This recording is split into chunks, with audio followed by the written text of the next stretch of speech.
February 24, 2022. Just before dawn, explosions thundered across Ukraine. Russian missiles struck cities from Kiev in the north to Odessa in the south. Armored convoys rolled across the borders. Millions of people woke to a new reality, a full-scale invasion.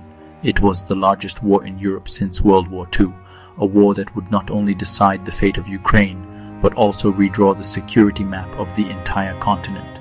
To understand how this conflict reached that point, we must go back to 2014, the year it all began.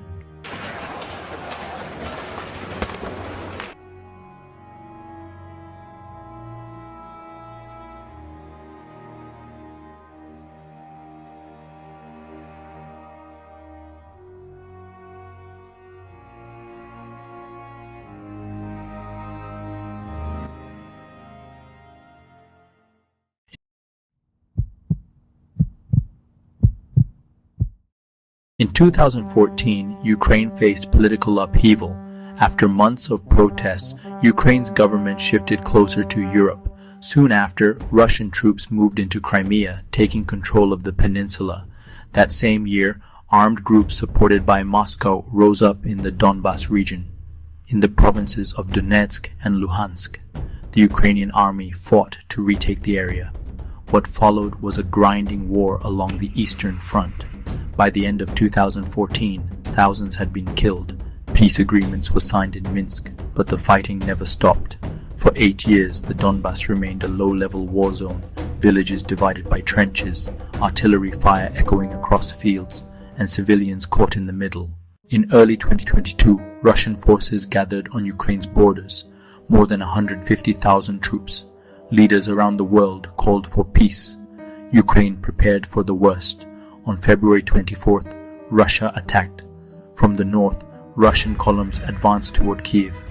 From the east, they pushed toward Kharkiv. From the south, forces moved out of Crimea. Missiles struck airports, power plants, and military bases. Kiev braced for capture, but the city held. Ukrainian soldiers and ordinary citizens fought street by street. Convoys of Russian tanks were destroyed outside the capital. By April, Moscow pulled back from Kiev and northern Ukraine, abandoning its first goal of a quick victory.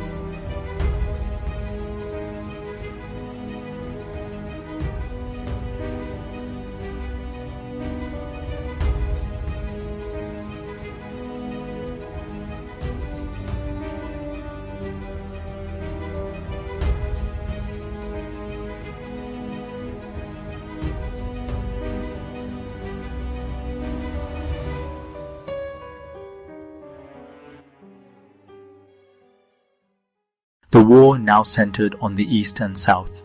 Mariupol, a city on the Azov Sea, came under siege. For nearly 3 months, residents lived without food, water, or electricity as bombs fell day and night. The city was eventually captured, but at a terrible cost. Tens of thousands of civilians killed and the city reduced to rubble.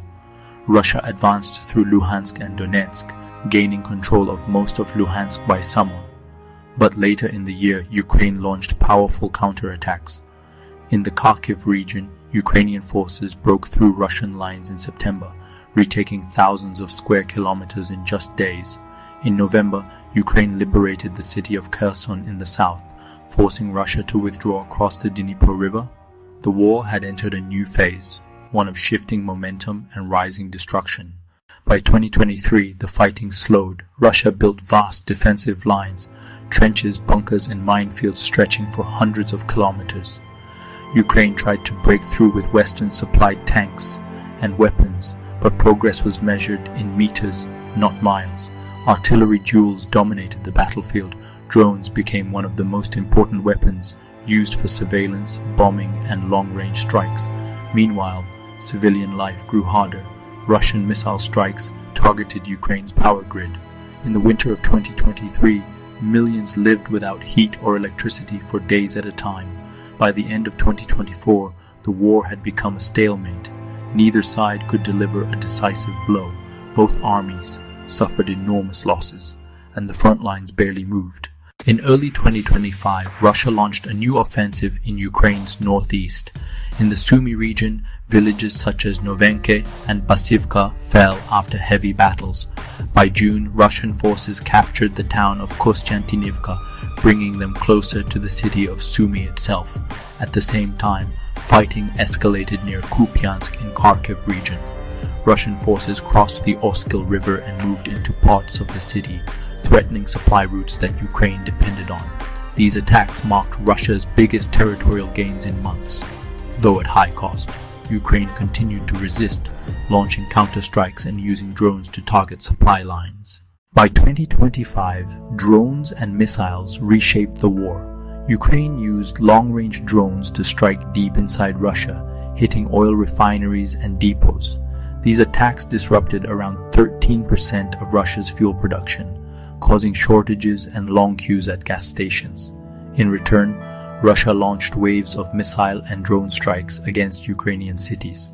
In August, one of the largest barrages of the war hit western Ukraine, with more than 500 drones and dozens of missiles in a single night. Factories, homes, and power plants were struck. Civilians paid the price.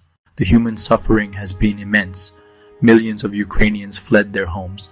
Cities like Bakhmut, Mariupol, and Avdiivka were destroyed. In Russian-held Donetsk, a water shortage left families dependent on trucks bringing in supplies. Across Ukraine, schools, hospitals, and homes lie in ruins. For civilians, the war is not fought on the front line. It is lived every single day. International efforts to end the war continue. In 2025, Germany pledged €9 billion in aid, and Norway offered more than $8 billion. Peace talks were held in London, Paris, and other capitals, but no agreement has yet ended the fighting. The war has had global effects. Ukraine is one of the world's largest grain exporters, and fighting has disrupted food supplies to Africa and the Middle East. Energy prices rose worldwide as sanctions hit Russian oil and gas. The war is no longer just a European conflict. It is felt across the globe. As the summer of 2025 ends, the war shows no sign of stopping. The front lines shift back and forth, but a decisive victory remains out of reach for both sides. Soldiers continue to fight, civilians continue to endure hardship, and leaders continue to search for peace. The war in Ukraine has already changed Europe, and its outcome may shape the world for decades to come.